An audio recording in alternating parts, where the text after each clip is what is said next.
Like, please don't rush me, man. There's a certain way that I like to do my thing, you know what I'm saying? huntizzy. Consumelondonn. Wait. Back to the matter is, nah, I can't let them know what the pattern is. That's why these haters get mad at this. Yo, it's your boy huntizzy and we're back again. It's the Golden Era UK Rap Podcast. Can I get a round of applause? Yeah, listen, you got to make sure that the energy is always correct. I say this all of the time, you know what I'm saying? But like I say all of the time that you see me, big up yourself at home. Like, subscribe, leave a comment, algorithm-ish. You know what I'm saying? Mm-hmm. This is the Golden Era. Big up the sponsors, VprintForU. Yeah, they can get you all of your attire, or they can do orders. You know what I'm saying? So if you've got like things that you want to print and stuff, okay, printers, they can deal with that. That's the sponsors right there. Big up Wagwan. Big up Wagwan. You know what I'm saying? I'm gonna try that in a bit. Yeah, I'm thirsty. Try that out. You get me? And definitely let them know what it is. You know what I'm saying? Big up Consumelondonn as always. That's the brand right there. You know what I'm saying? It's my son's team. Yeah, we gotta rep that. Big up No Invite, Stash Box, GCP, No Stars. Okay. Everyone forget big up. You know what I'm saying? That's done their thing. All right. Let's just go straight in, because I've been missing these ones out and putting them in the wrong place of the pod. So let's do it at the beginning. This one's called Who Said? Who Said? Who Said? Okay. Who said this bar? Now, obviously, if you want to have a go, you can have a go. But I got one for yourself a little bit later on. You know what I'm saying? But this is for the people at home as well. So leave your comments. I'll have a go later. Who said? All right, listen the vibes. I got a fetish for them 5-foot girls with thick thighs, no lie. And while you listen to cry, anything that want to test the eye, them have to die. Who said that bar? I know who that is. UK, yeah? Yeah. You know what I'm saying? Who said? You know what I'm saying? It's one of them ones there. If you was there, you was listening to the music, that one man might ring a bell, you know what I'm saying? Wow, go on.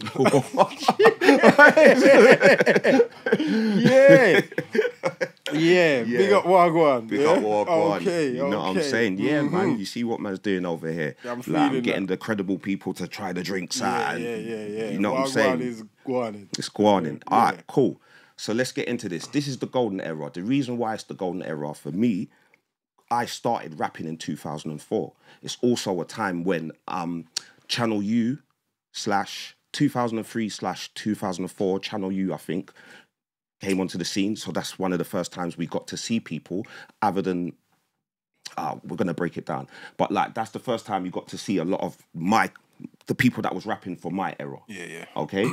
Now, I get people from around them times, but doing that, it's made me realise that what about the people from before that set precedents? Do you understand what I'm saying? Yeah. Like, you have to big them people up. You have to, because my story doesn't exist without the story of the people from before. Good speech, man. Good speech. No, it's real talk. So this is one of the things that I've realised along the line of getting the people from my era and my class. You get me? So it made me think like, wow, there's certain people that I was listening to back them times. You know them ones, yeah. It started with something. It started with something. There was like they weren't birthed from nowhere, but it started. From something, yeah. And I think it boils down to the I don't know if it's like a Brit. This is the only way I can describe it. It's seen as British hip hop, yeah, before, and then UK rap.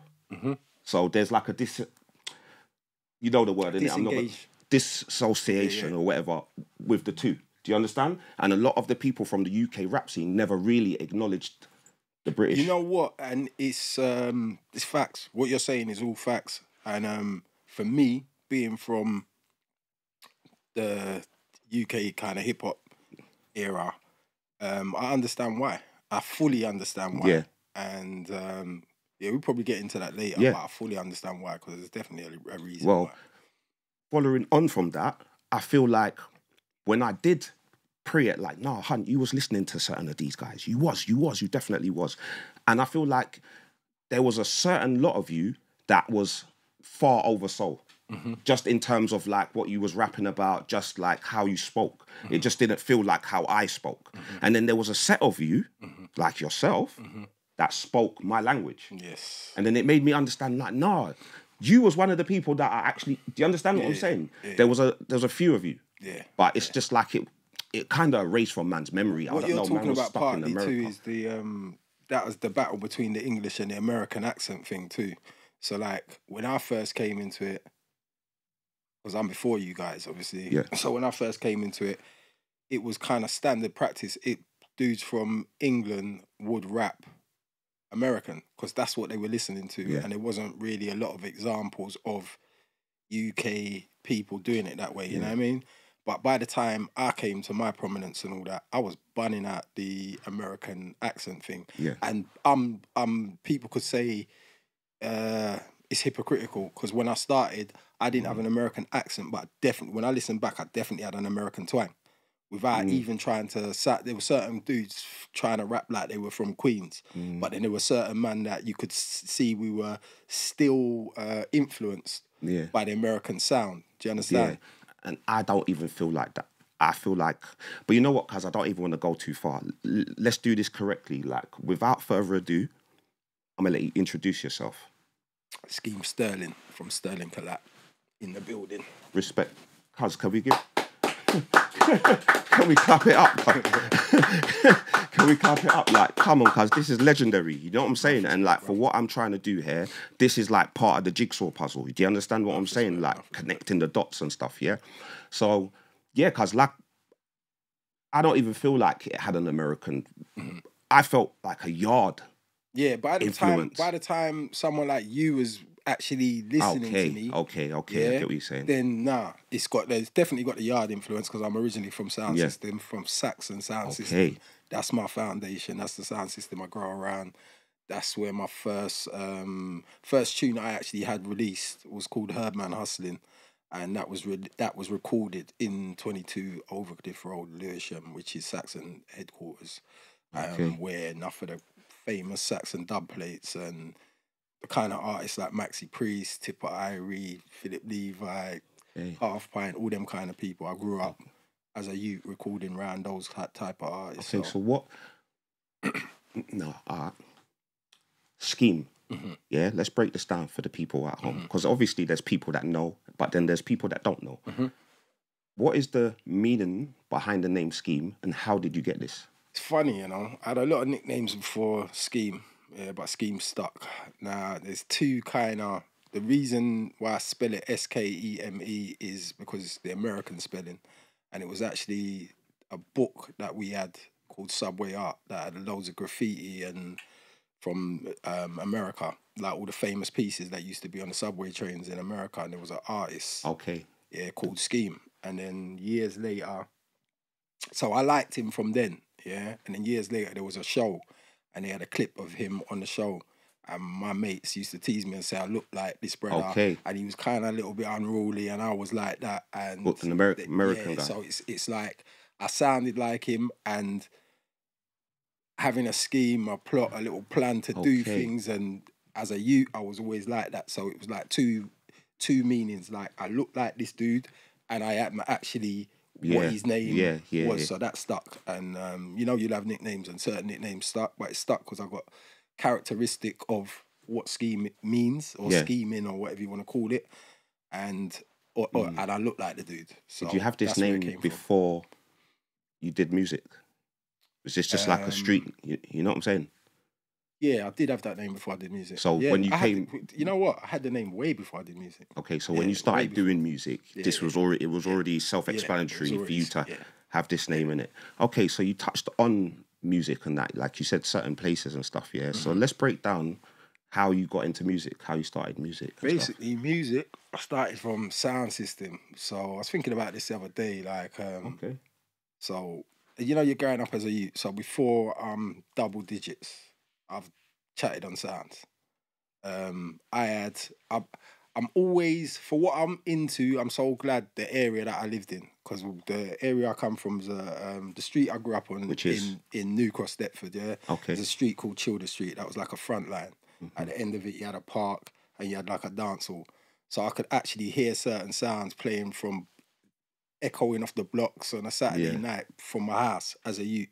Sunday, we used to have like an open air roller skating park, free sound systems playing, roller skating, sometimes roller hockey, yeah? So you had sounds like Saxon, Ichus from Brixton, big sounds. Big sounds, innit? Saxon, yeah. I remember Saxon. And this time I'm talking about I'm in primary school and I'm going up there on a Sunday, and sometimes when the vibe things me, I'm checking them and I'm asking them for the mic. So I chatted on Saxon when I was about 7. You remember any of them bars? It would have been chatting though, innit? Chatting, it was like you got them. You still got them located. Nah, it was like, and you know what? A lot of it was freestyle. It wasn't like I was.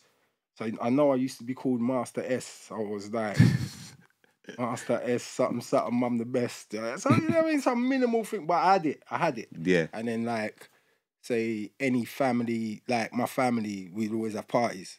Sound system, from the sound system and a mic. Worse if they got an echo chamber, I'm finding myself on that. See, like sound systems, that was like when a man built up there, like they, you know what I'm saying, innit? Like they built up everything, innit? Down to the speakers. Yeah. Down to the speakers, innit? Yeah. So I was thinking about it the other day and I was like, oh, my family have been subjected to me on mic from I'm a youth. They're the first people that see me. Like a child star, almost. Yeah, I've got a brother that's older than me. His 18th birthday party, there was sound system. I got a nephew, couple years older than me, his christening, there was sound system. I chatted out all of them things. I just had that musical vibe from then. So yeah, I was always trying to do music in some kind of way. Okay. So what genres of music did you do?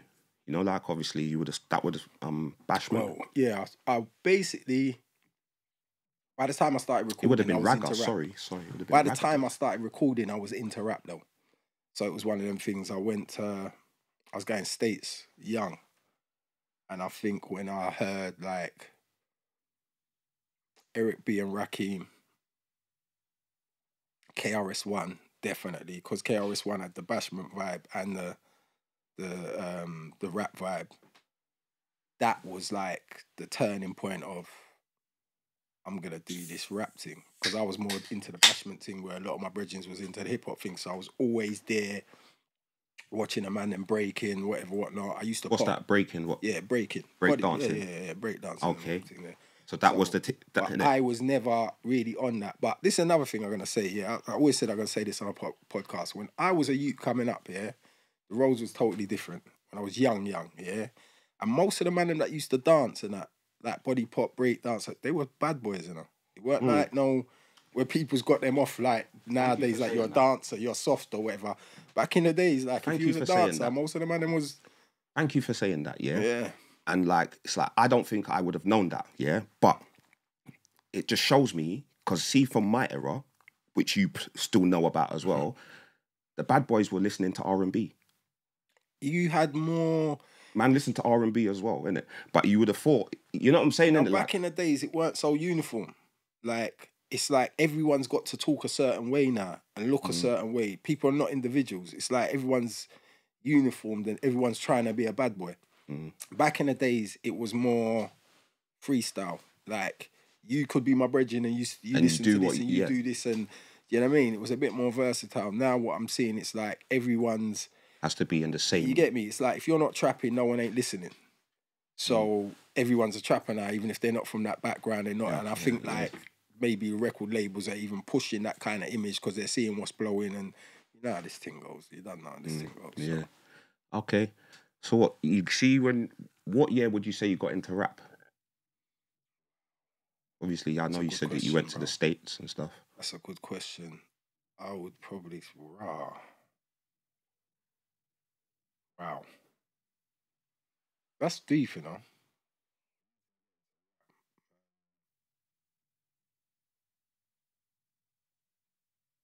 I don't know. Probably about 86, them kind of times probably. Yeah. Because I was always exposed to it from it was around. Yeah. But I'm talking about me. What were your outlets? Listening to it. How was you getting this? My mates. What was CD? on this thing. What did they? It was tapes. It wasn't even. It's tapes sometimes. They're radio. And a radio, and basically you taped radio shows and you made your tapes. Yeah. You get me? And then when I started doing that with rap, then I was bang into it because my tapes was like, you're mad. You weren't hearing you're not hearing talking, no nothing. What were you doing? Putting fading, like, you know, like I'll tape the whole tape to tape. When you're going back and that, you fade it before they start thinking you're using the tape counter and all them things. They're flawless, bro. Flawless. Like, put the sticker on it and that, the writing on it. It's like a pop-up, like an album. You know what I'm saying? My things had the writing of every track and where you're mad. What, on the sleeve and that, neat and that, yeah. And I was like that with my dancehall tapes too. Man had them patterned and that. Serious. All right. So what would have been your first like rap? Normally I say to people rap CD, and then certain people just correct me and say, bruv, it was vinyls them times, or you know, like. But what's the first? You know what I'm saying, that you bought, you went and purchased. And back now, it's probably say. I think it's Public Enemy, you know. It's Public Enemy, like Fear of a Black Planet, or one of them. Yeah. I think it's Public Enemy, Fear of a Black Planet. Yeah. How did you get? What shops was there? Like the CD shop. Bro, you remember that one that used to be around the black market? Yeah, like Lewisham, around the black market. I used to buy my CDs in there still. Yeah. Always good to, like, you know what I'm saying? Because there's people that's gonna say on the comments, yeah, fam, I used to go there as, you know what I'm saying? Like, so they know what you're talking about. Yeah, they will know what you're talking about, innit? Cause, so like, what's your influences then? Like, in terms of, like, your obviously we broke down who you was listening to, but influences in rap. Yeah. My influences in rap definitely is gonna be Public Enemy, even though I don't rap like Public Enemy or anything. Yeah. Public Enemy, because when I used to listen to Public Enemy, I was like, would I ever have that much information to actually put into a tune? Yeah. And also, I realised Public Enemy weren't actually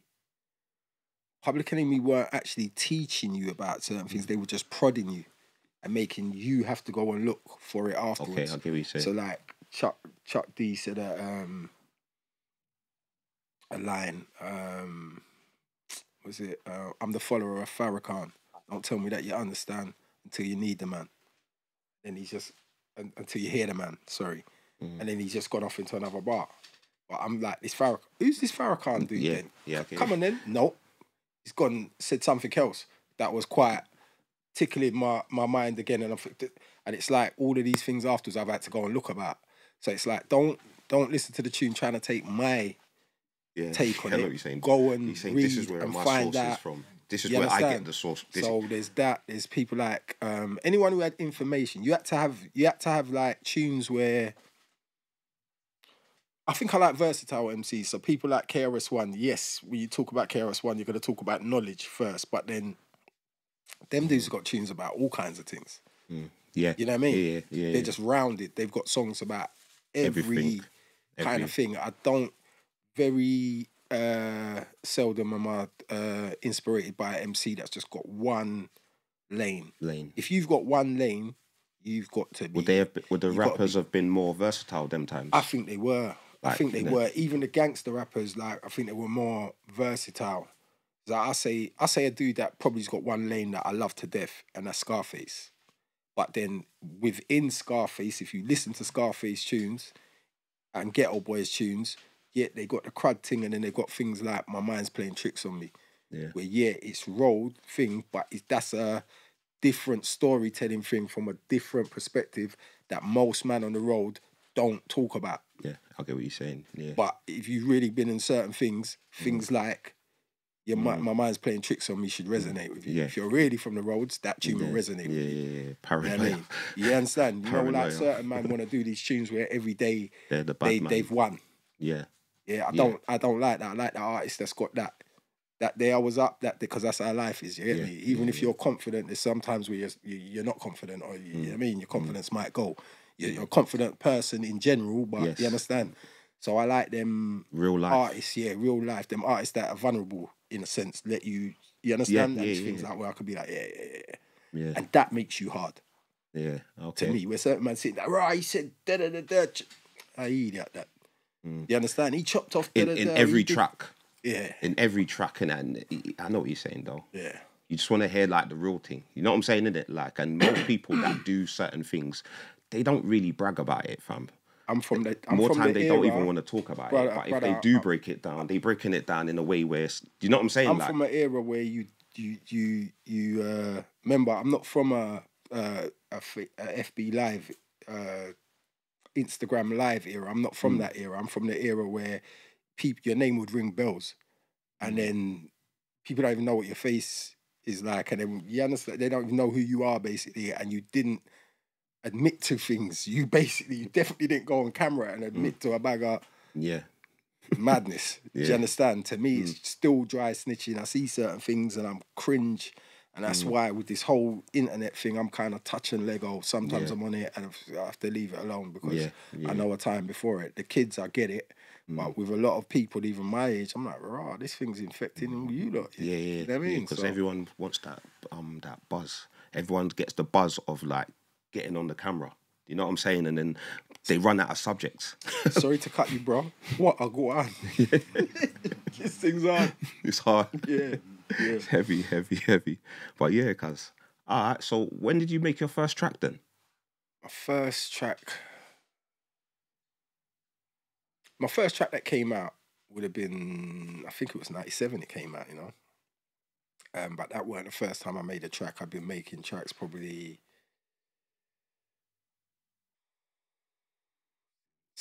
I don't know, 93. 93. Jeez. Yeah.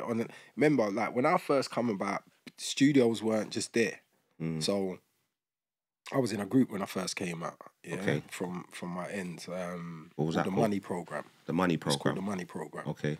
Yeah, and basically, we didn't have equipment at the start. We had my first producer used to make beats like what I think you was getting at earlier, like tape to tapes, like to splicing a little bit, like a 4 seconds and looping it, by recording it, going back, recording it and stretching it out. So we put together a little thing.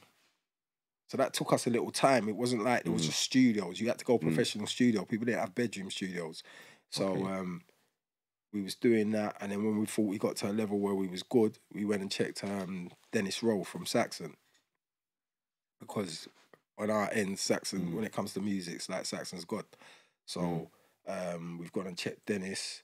At that point, Dennis was just getting into rap. And he was into rap, but mainly kind of like conscious. What year is this?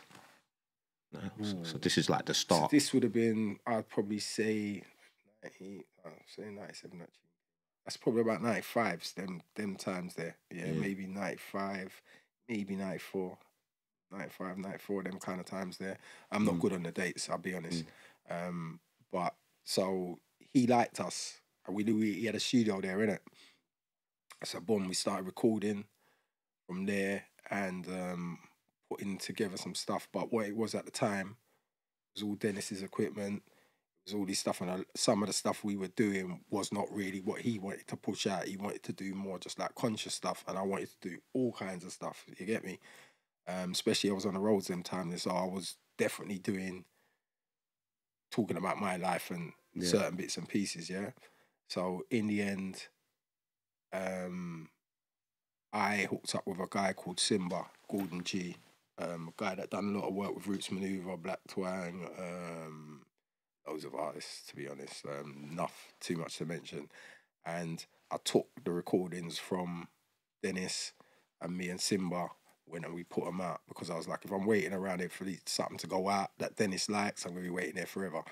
So I just took charge of my own thing and put it out, and yeah. So how would you have put it out then? Well, I didn't put it out. I actually gave it to Simba, and Simba was working with Roots Manuva, and my first tune went out as a double A side on a tune with Roots Manuva. What, vinyl? Fever. Yeah, wow. Vinyl. And it was good because Roots Manuva was Guanin. Yeah. No one didn't know who I was really, but Roots was He was bubbling. So to get out on a your first tune, double A side with him too. So it's like saying they're both the tune.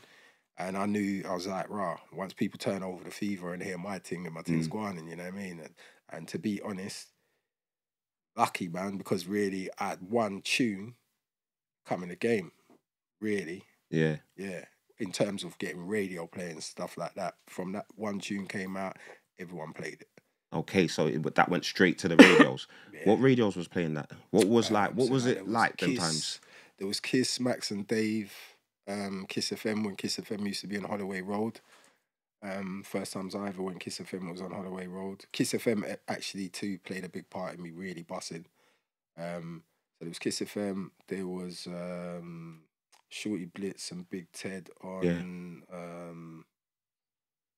whatever station they were on. Can I forget? It was Kiss as well. I can't remember what they were on at the time. And then obviously you had 279 played that. I'm not sure if 279 played that one, but I'm sure Westwood played it. So I was kind of going from immediately. From that, you get me? Yeah, like from the beginning, from the jump. And then there was a show on Max and Dave had a show, weekly show on Kiss FM, the rap show, and Gordon Simba must have been up there with Roots Manuva. Was it Rodney P up there too? I don't know if Rodney P was up there. So do you know these guys before? Right, so I knew Black Twang's face. Me and Black Twang were from the same kind of area, but I didn't really know him. I knew his face, but I really got to know him through Simba. Didn't know Roots Manuva. Rodney P, I didn't meet him through Simba. I met him through D-Roll. But he wasn't my mate or anything, but I'd met him. And so anyway, they was doing like this cypher. There was some other man up there, but they were like the rap guys of the time, innit? And Simba called me and he said to me, "Where are you?" And I can't remember where I was. I was driving. I was somewhere. And he was like, "You need to get to Kiss FM now, like Holloway Road." He's like, "There's a rap cypher. If you get here on time, I'm gonna squeeze you in." So I raced up there, got me in, sat down, I started spitting. When I started spitting, them man is looking at me because they hadn't heard my tune yet. So they started, you know, you can see man's face, like looking when you're spitting in the thing and like... It's fire. Yeah, and them times, you know, like studios when people are calling in, the lights used to be going. That's one thing I knew. Anytime I used to go live on the thing, mash up is that's lit up. Lights. Yeah.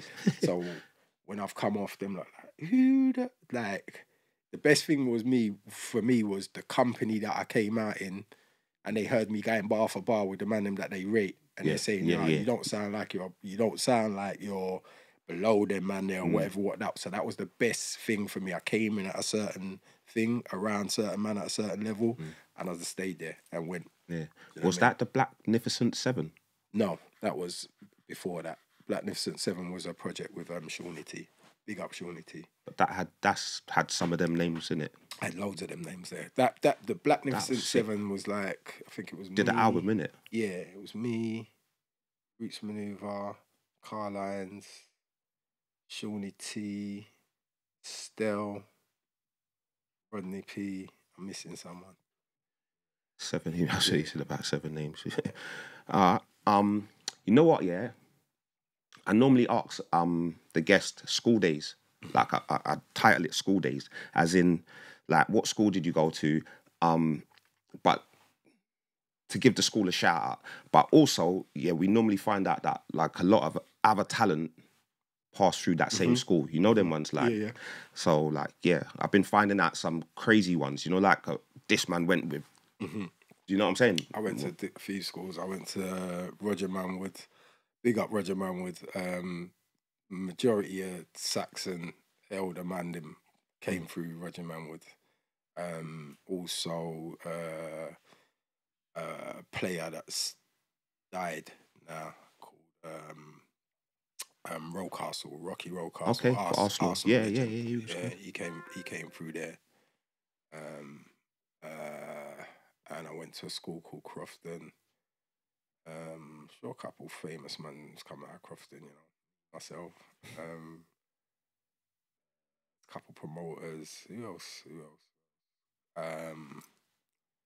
Another footballer, Stephen Rocastle, the younger brother of Rocky. Yeah. Lee Power, who's another footballer. Now he like a chairman, something like that. Yeah. Yeah. Okay. You know what? Yeah.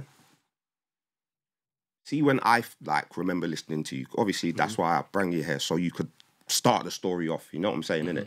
But you see, when I first heard you, yeah, I remember, well, not first heard you, but took notice.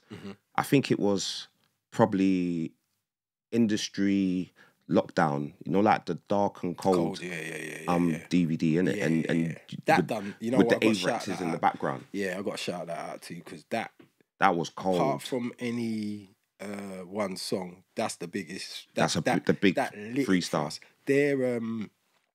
Their distribution, yeah. Distribution DarkNCold had at that point in England, boy. They had everyone coming there, innit? They put in work. Their man they put in miles. They was up and down the M1 as far as to Scotland and all that, because a little bit after doing that DarkNCold thing, I went on a tour. Went on my first tour, right? It was like a 10-day tour or 11-day tour of England. We went all the way up to Scotland, yeah. We went everywhere kind of thing. And everywhere we went in England, man was spitting my bars off of the DarkNCold thing. Okay, so you know that it travelled. You know the DVD got done its rounds. You know what I'm saying? When I got to Newcastle, Scotland, and man was spitting my bars in Scottish accent and Newcastle, I was dead. I was like, yo. I couldn't, bro, we're not even talking about we're going to the show. I'm talking about from I touched the town. Okay. So from I touched Bristol, mayhem. I'm not in a rap thing. I'm talking about walking on the roads in Birmingham, Liverpool. It's like, I used to go country before that to do certain things, yeah? And I was cool in it. I was in and out and there. After that, when I started doing certain things, I was like, "Rah, your face is bait all over the country, bro." Like, so you, like, yeah, because it's got like the nostalgic. It's got the Avirexs in the background. Right. It's bars. It's. Do you know what I'm saying? In it, like, I don't know what was the equivalent of that at the time, but I don't think we had that in England. Like we would have had to watch something on MTV Base or something. You know, like Fab Five Freddy or one of them, man, like Big Tigger or something. Time, you know what I mean? Yeah, that was heavy. Yeah. So that was a big thing for me too. And then my video went on that. At the end of it, they had videos, and one of my videos called Turning went on that. Turning. And, okay, yeah. That's another thing. That tune, when I did that tune, Turning, and I did the video to Turning. So Turning, that's from. This is the next thing I wanted to like find out. See, like, Big P. Yes. That's a sick duo. Cody. Yeah? Yeah. Sterling Collab. I've always, you know what I'm saying? Like, I've always confused that with your scheme, and then there's times when I've just called you Sterling Collab, but I haven't called.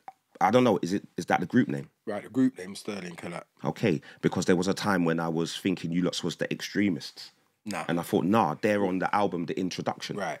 So what it is people get that confused because there's Titan Sounds, which is a label. Okay. Right? So basically, I did a few tunes with Titan Sounds, yeah? And Extremists had done tunes with Titan Sounds before, yeah? Okay.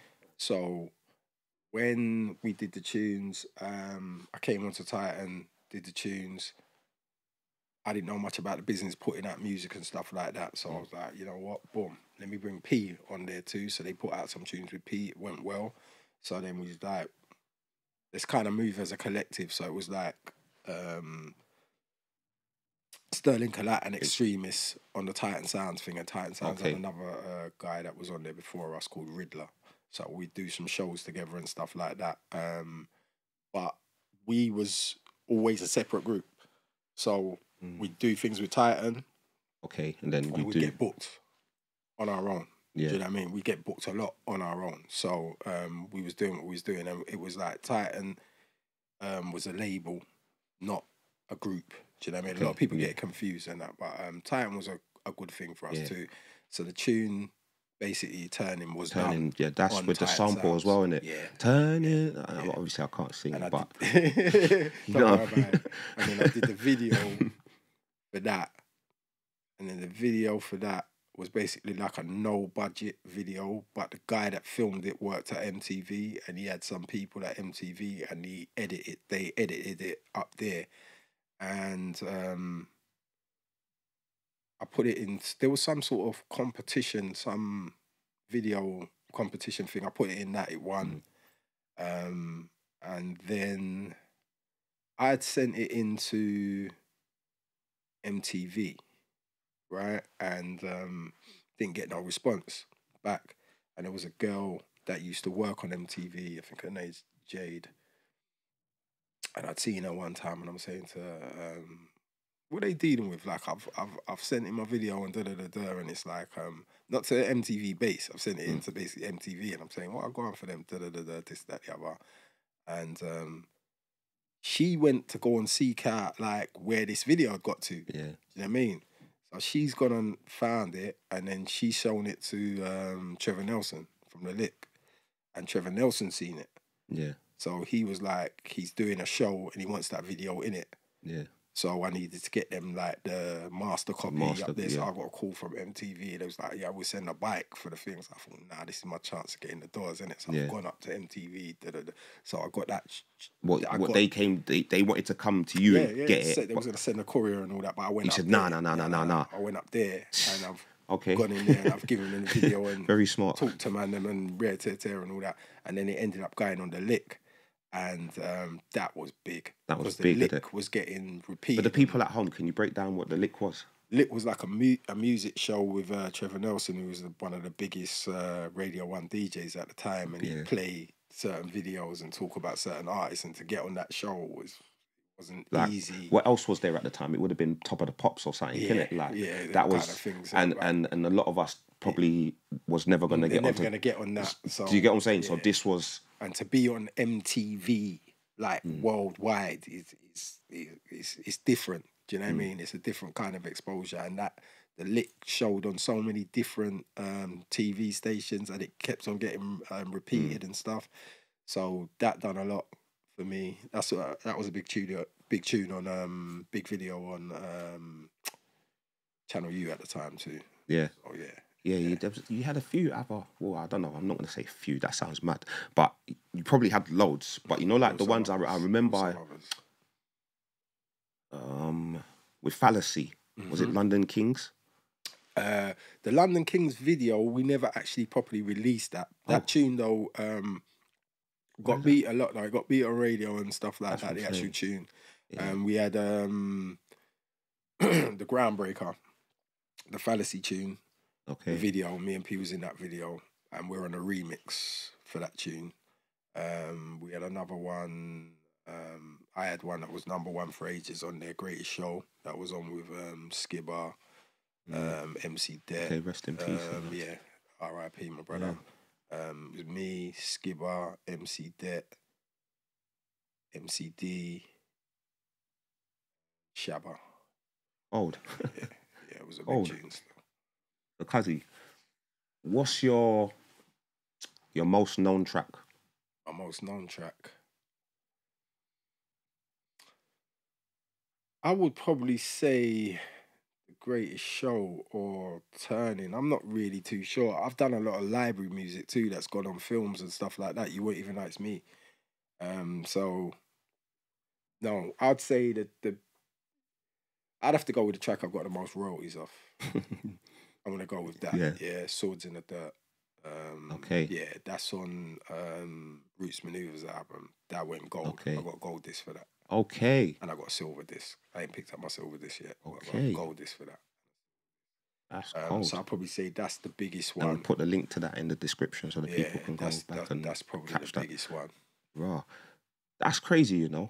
See the information that you're giving me. Yeah, it's mad. Like certain times I'm being people don't quiet. Understand. Like if you've got your PRS right, I was always on my PRS, and I've been on some stuff with some big artists. I've been on some stuff that's I got some vocals on some stuff that's so big. Yeah. When them PRS checks and MCPS checks are landing, and Yeah, it's different. It's different. I've been on some like I got music on like films in Japan and manga cartoons and stuff like that. Stuff I've never seen. I've seen the royalties in my bank account. You see the money. That's what I'm saying. Royalties in my bank account. That's all I care about. I can spend that. That's what I'm saying. Yeah, man. It feels like it. Do you know what I'm saying? There's been times when I felt like, was there any money in the scene back in the days? But I feel like... Oh, I got to say this. Coming back out now to do this, the music, obviously I stopped for ages. Coming back out to do the music, I'm more doing it as a thing for me. I was on a lot of albums where the label or the production company, something's happened, so the label's got shelved. Because I might look like a lazy artist, but really I had about 7 to 8 finished projects that didn't come out for one reason or another. Hey. Yeah. So before I exit off the face of the earth, I want an album. Yeah. So that's the only reason why I've really come out. To more do it for myself, not for, but it's just like it's turned out a bit bigger than I thought it would be. Coming up, getting shows, people are feeling it, and whatever else. But so this is the first time I've really been involved in this streaming malarkey. Yeah. Yeah. Yo, this little teeth into it. Yeah? So now, the minute my first release came out, I ain't had nothing out for ages. Modern Day Maroon came out last February. Boom. So this streaming thing. So I'm starting to see things, and I'm seeing man screenshotting when they've downloaded it and sending it to me at 12 o'clock. And like, yo, my people, like, yo, they pull up. I woke them up, people pulling up and showing me support. So I say, yeah, cool. So anyway, a couple months has got, I'm getting shows. I'm like, right, man's paying me to rap again. This is all right. You know what I mean? Boom, boom, boom. Not really thinking about nothing. When I saw these streams, so I'm thinking, let me see. So I'm seeing a number. So I'm thinking, yeah, that's decent. Then I realised why these artists never show the money. They'll show how much streams they've streamed for the month. Yeah, but the money. And when I'm seeing the money, I'm like, horrible. Okay. Yeah. So we're never getting rich like this, yeah? So when you're talking about back in my, I was making money out of music. Yeah. I was making money out of music. That's what I'm saying. People need to understand UK rap was never on the level of American rap at that point. But in the shops and all that, they were selling it for more money. Yeah. Yeah, yeah. Right? The CDs were going in it. They were selling it for more money. And I'm going around England doing shows every week, yeah? With something that's kind of like underground and rare, but people want it. Yeah. People, when we was coming out and doing things, people are coming from... Man was jumping on trains on a Wednesday coming to London to try and buy obscure UK vinyl, yeah? Okay. Which meant you could sell it for more money. Okay. And it's going straight in my pocket with no middleman. And I was going straight into shops and doing business straight with shops all over England. Yeah, so there's money to be made. Bam, bam, bam, there's bam, definitely bam. You know money what I mean? to be made. Like, so we would like press up like 2,000 copies. Yeah. Then you sell the 2,000 copies. Then you can go back and you don't have to do so much. So you go 500, till it starts tailing off. But we never done a 2,000 and never sold off the 2,000 and didn't have to go back and get more. And do you understand? My thing was, And then I had certain DJs that was playing me. So I had a couple DJs like them. Some of these, what do you call them? Like, you don't have to be the biggest artist in the world, but if you're getting like Radio 1 DJs at certain prime time playing your stuff, and them times there's some, depends on what time of day you're getting played. I think some of the royalties on Radio 1 was like £50 a play certain times. It's going and I was getting onto certain of these things, and it was people and... like the how can I say, like, I say the industry left me right where they found me. I was too, I've always been a real one. Yeah, and when I was coming to the music industry, another thing with me, I weren't bending and bowing for the music industry because I had money before I came into it, and I knew how to make money. I was never going to be broke. You understand? So you couldn't get me to do what you could get some of these artists to do. Yeah. You understand? I'm just not from that cloth. Yeah. But I was getting into, there's certain real ones within the music industry. The music industry's fake as hell. Yeah. And it's just a snaky, weird, you know what I mean? There's lots of weirdos in it, but then there are a few real ones. And then some of them people like Rasquame, you understand, would be like, nah, schemes are real, So they, you get help, you get certain things, and you get, and I maneuvered my way kind of well for not being a signed artist. I done every event. I done Glastonbury. I done all the major events. Wow, Glastonbury, yeah. In this, I used this. I was around certain signed artists and I didn't want to get signed too. I never went to a record label with a demo because I used to look at the English music industry and look at what had gone. So you've done before. all of this independently? Yeah. That's yeah. rotted. That's one of my questions. Scrap it then. Because I was going to ask you, have you ever been signed? You know what I'm saying? Like, but you just answered it. No, I've never been I was signed. thinking you had to have been signed. So that's why I even put the question in. I was around like Fallacy. Fallacy got signed, didn't it? The deal that was that Fallacy signed was kind of earmarked for me. Long story, yeah.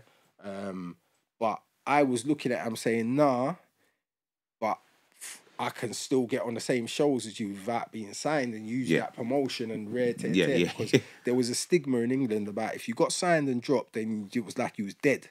Yeah. Right. So I was like, no, I want to use some of that, the machine, and get on some of these things. So I got on some big ass things with a lot of these artists that were signed and platforms. So my thing was the same level as theirs. My visual at certain points was the same level. So I think a lot of people look at me like, wow, but you wasn't that big an artist. How come you know all these artists and people give you all that? Cause I was everywhere. I was everywhere, innit? Man, I know what I was doing. I was in this thing, and I was scheme. Yeah, and I weren't just see. A lot of the UK rappers when I was out, they was on the UK rap scene. They was not in the English music scene. I was in the English music scene. I was around the business side of it. I was around everything what was cooking. You understand? Because I go certain places, I'd be like, wow. I don't see them man on the bashment scene. I don't see these men on the UK garage scene. I don't see them on the house scene. I didn't see them on the grime scene. So going back to the UK hip hop guys and the UK rap dudes, a lot of these UK rap, what would you consider UK rap? Or who would you consider like the old school, the dons of the UK rap thing? Not my thing, the UK rap thing.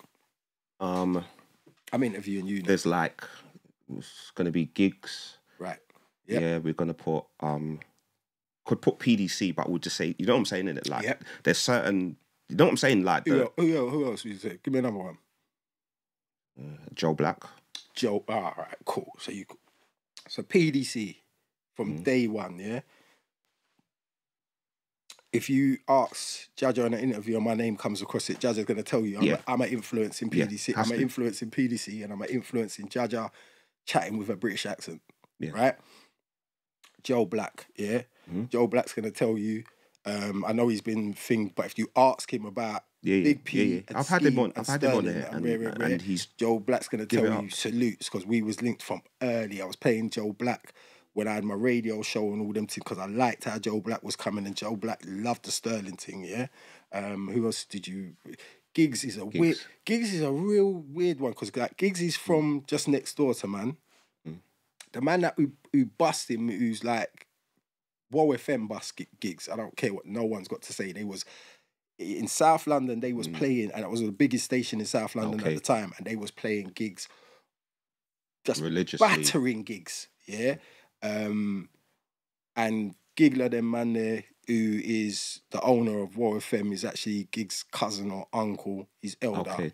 And that's where Gigs gets the name from. And me and my man and these people are very solid. You got people like I would say Blade Brown is like one of the godfathers in this thing. Of course, definitely. Blade Brown was round from me LOS Defenders. Right, Blade Corey Brown was that Johnson. round me from the start of this thing and his career. And if you ask Blade about Skeme and Sterling Kalat, it's because I believe no one wants to give man them. All right, so you got the UK rap thing, the Rodney P, the skinny man thing, but when I came, I was slightly different because I am from a different thing. I am just slightly from a different thing, and I believe that was the startings of that thing there.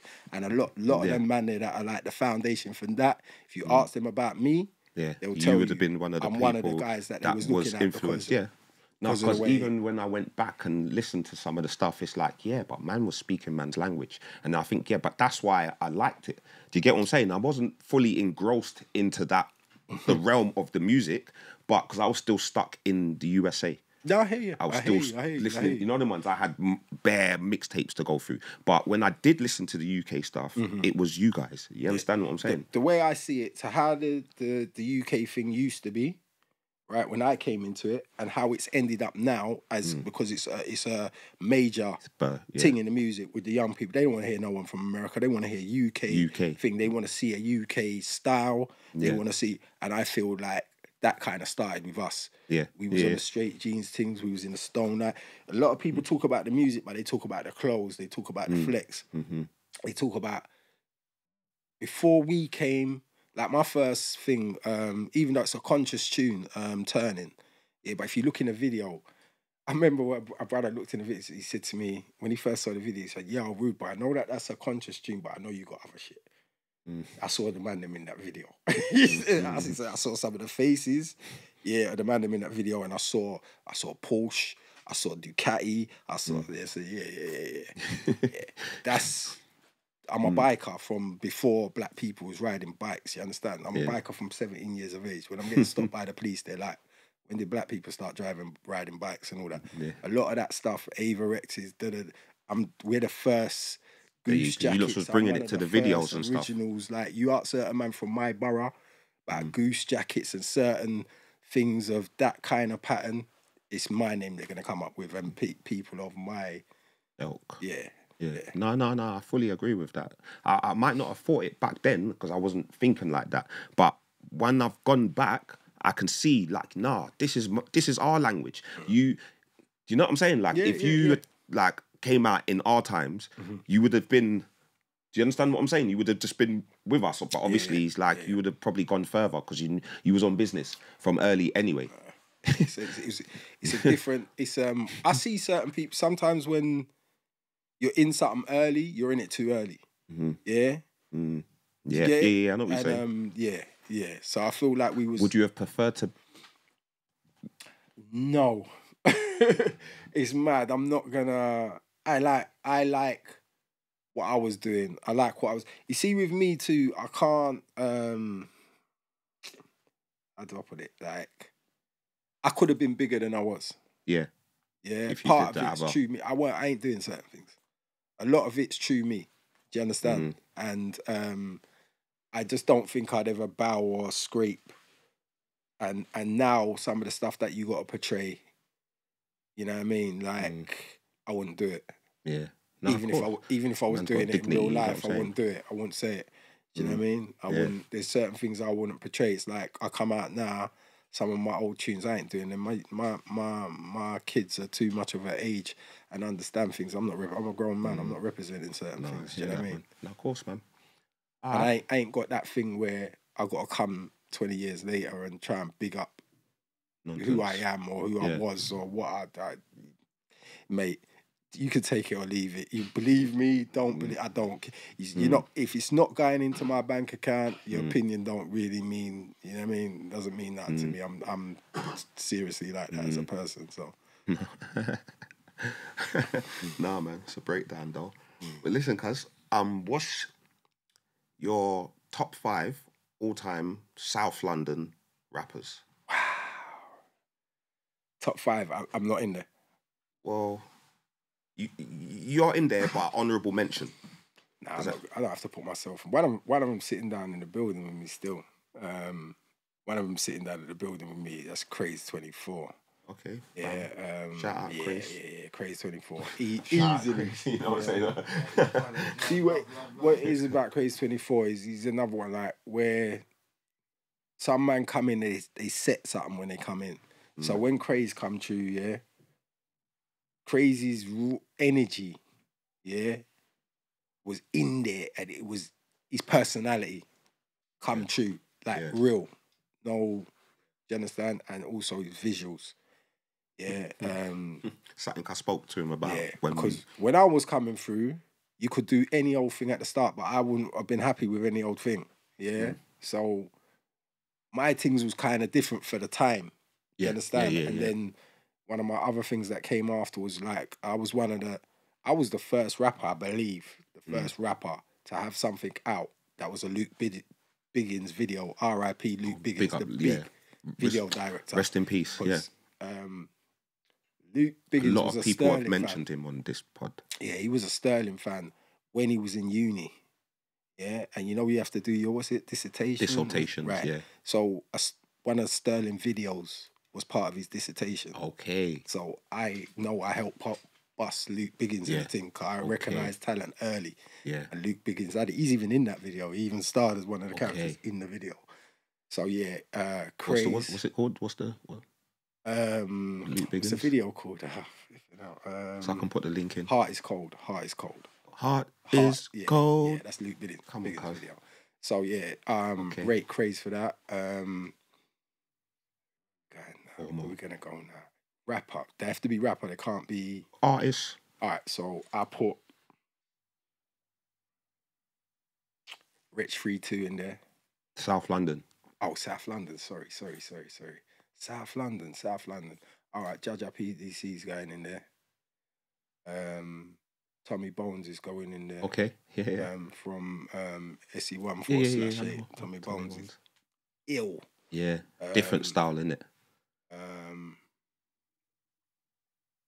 See, what I'm gonna say now is, because I've been listening to certain man and I've had a certain thing from a long time. So I would have put certain other man in there, but I'm gonna put Big P in there. Yeah. Big P's ice cold, freezing. Ill. Yeah, ridiculous. But see, with Big P, he's not a man who pushed himself into. I'm a man who pushed him into music. I'm the one who said, nah, what you doing? Yo, no sidelines thing. You're coming up front, straight. Yeah. And I'd have to say, for the last couple of years, he wasn't a man that I've listened to all the way through. So I've had to box someone out to put him in, right? But now, to what he's doing and what his thing actually means out here, too badder. Yeah. That's the 5. Definitely. Yeah. That's 5. That's 5. Yeah, that's... And you know what? Even though he didn't get in there, he would have got in there. Big up D-Logics. D-Logics. Stupid. Sick with it. Yeah. Ridiculous. Big up Doc, too. Ill. Okay. Ill. We got a lot of spitters, man. There's bare people, innit? Yeah, see them two names, that you know what I'm saying, innit? But like, obviously, you send me something. Doc was in Euro Gang. Okay. Yeah. Okay. But Doc's the first man I wrote lyrics with. So. Okay, that's cold. Yeah, you might have to send me like something of theirs, or like point me in the direction. I check them out, put it up on the Instagram. Cool. I'm all, you know how I do it. I just get the videos and stuff in it. That's how I know about the Heart is Cold and stuff. I'm always searching and scouring. I know you man have to do your, you know what? I have to do a lot. That's what I rate a lot of you podcast guys, man. Like where some of the things, even like some man put out some questions on me. Oh, where you get that from? Like I'm like, huh? Yeah. Where you find, man? You have to do your research. You have to do some research, man. Yeah, I get it. All right. Well, you know what? Yeah, I got 2 more questions. Yeah, but I've just realised as we've gone through, it's kind of disrespectful. Yeah, but like we haven't mentioned Estelle, and I know she's on one of the tracks. Yeah, she's on. I'm on but that's like, Estelle, man. You know what I'm saying? Like that's crazy though. You know what I'm saying? It ain't crazy because it's my interview. It's about me, ain't about No, go on. No, big up Estelle then. Yeah, big up. Yeah, we're gonna chop that up. It's all content. Yeah, we was doing stuff with Estelle. But Estelle was part of Sterling at one point. When she got signed to Kanye West, she was still part of the Sterling thing. And me and Estelle done countless shows, like up and down England, Europe, all over the place, man. Some good money too. And just a pity the ride didn't go on a little bit longer, you know what I mean? Yeah. But like, that's under the bridge, man. Yeah. No, it's just, what's it called, man? Sick on that, man. All right, so cuz, give me, because this is like, we're going to kind of wrap it up soon, yeah? But like, I don't want to miss things. So this is one of my new questions that I throw at the guests. Like, just give me some highlights. You know them ones, just in case we've missed anything. Highlights. Say like we're gonna do a documentary on you now, and we need to know like you're gonna send man on go and do this research about me. Well, there's a lot of highlights.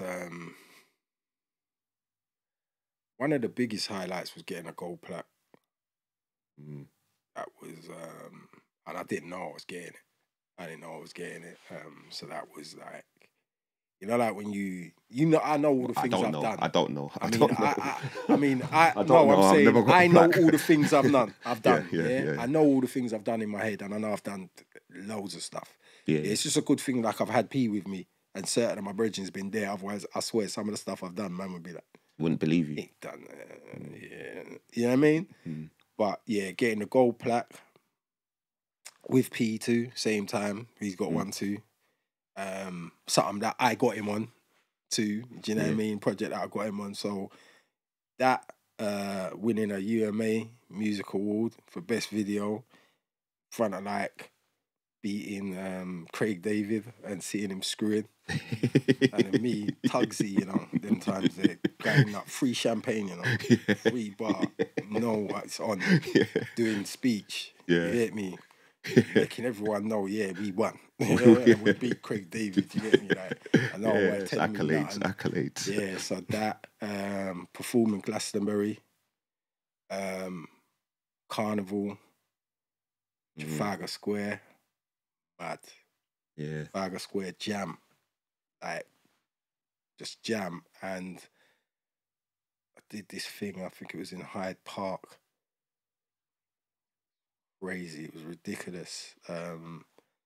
Did a stadium thing in Germany that was just, I'll never forget, it was mad. We did like this festival thing in France, in Normandy, and it was like a hip hop thing and a skater thing too, and it's like they took over the whole like town. It was just, there's been some mad ones. I went to Middle East. What you call it again? Get the bloody.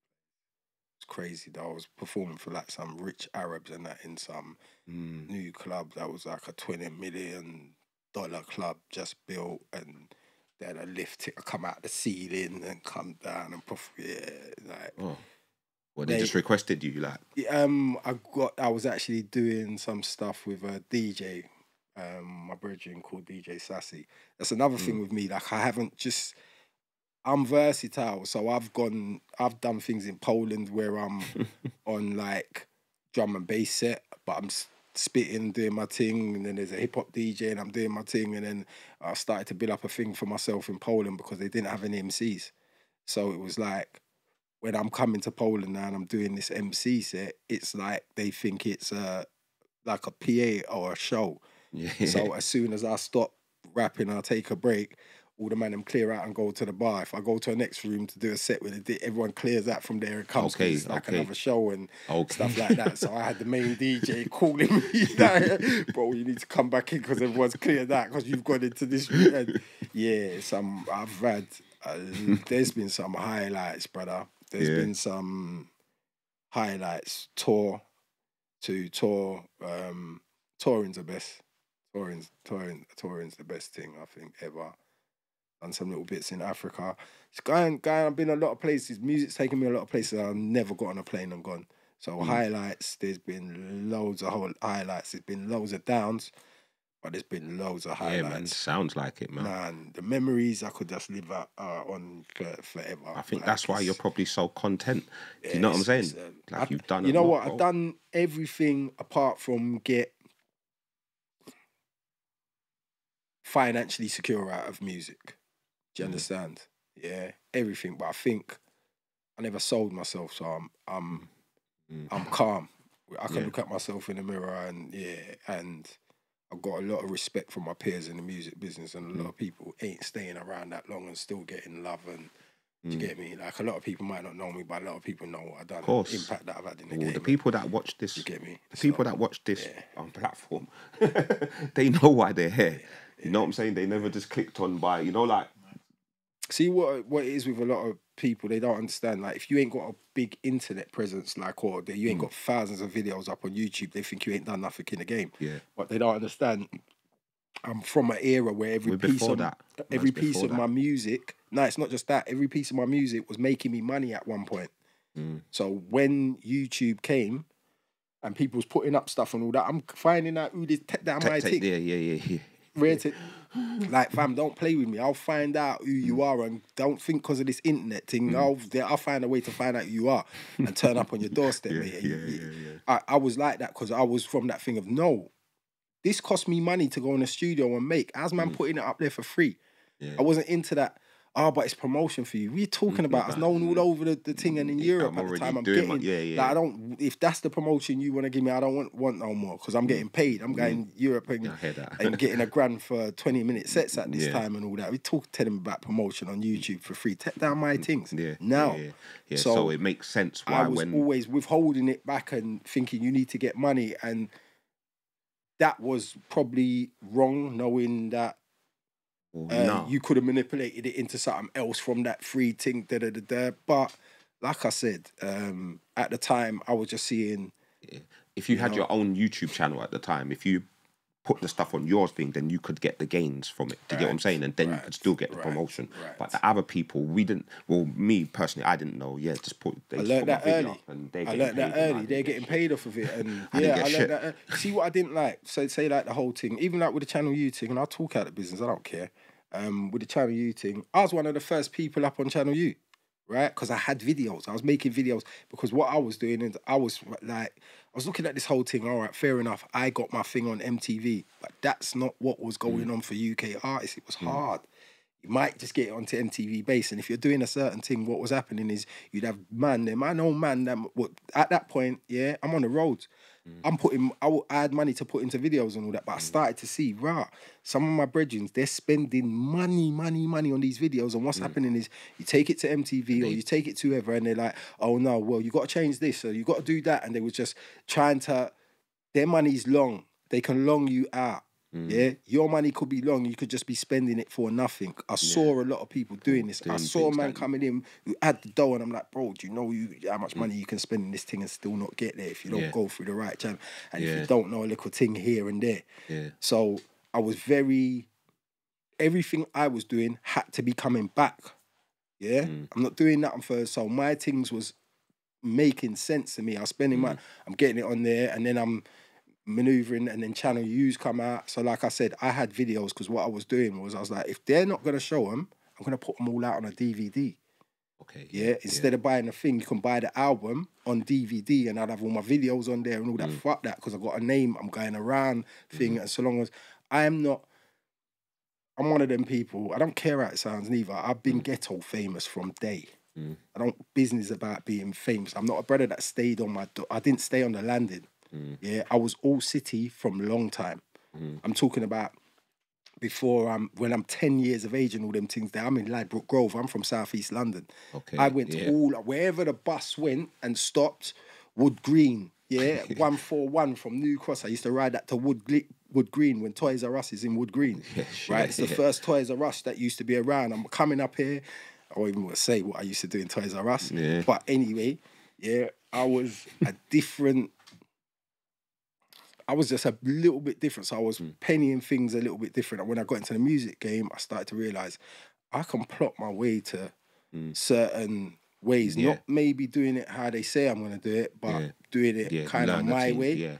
And I got far. You know what I mean? I did get far. And I feel like if I didn't stop, and it's me made myself stop, the music game still wanted me. They were still calling me, still thinking, when are they going to stop calling me? And then what started happening, I was like, if it's not abroad, I don't want to know.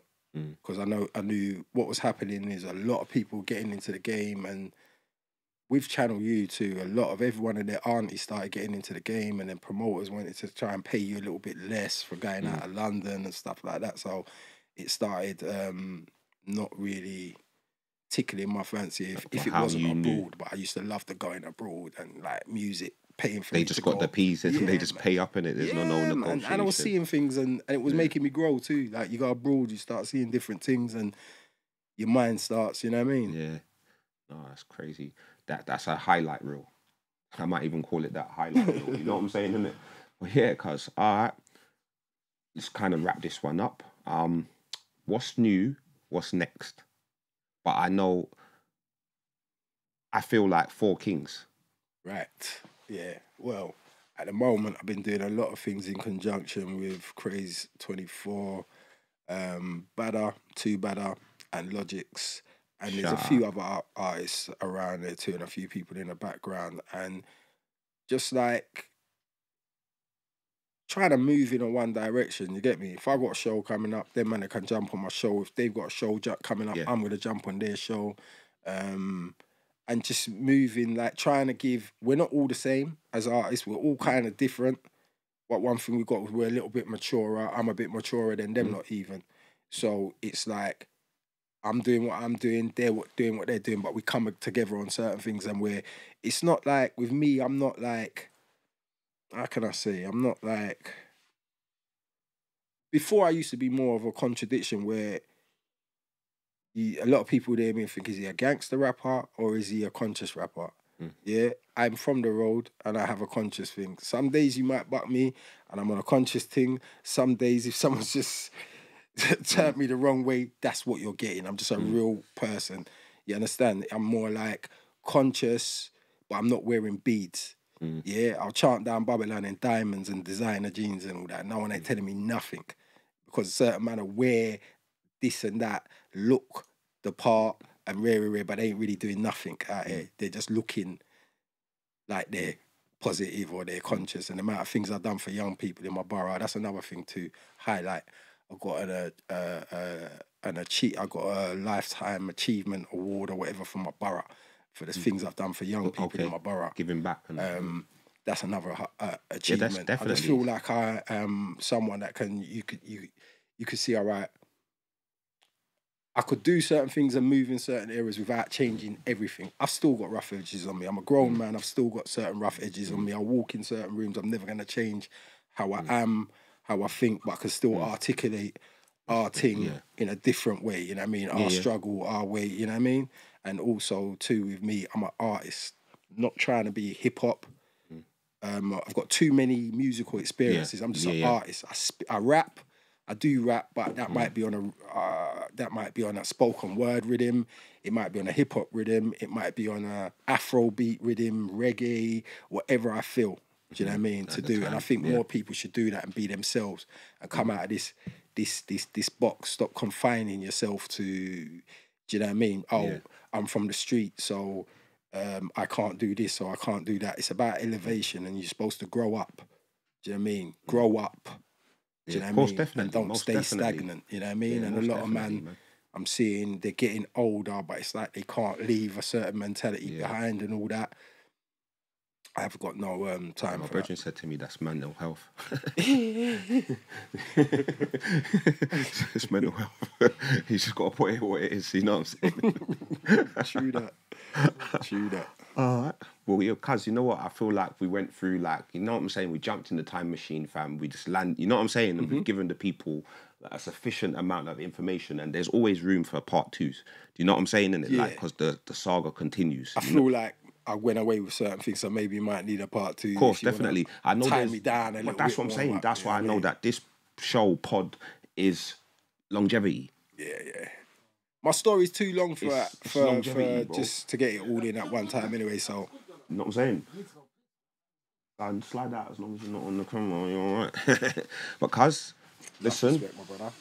Listen, this is the Golden Era UK Rap Podcast with Skeme Sterling. Yeah. Sterling collab. Until next week.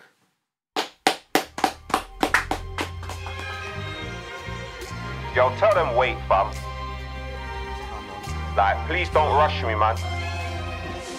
There's a certain way that I like to do my things, you know what I'm saying?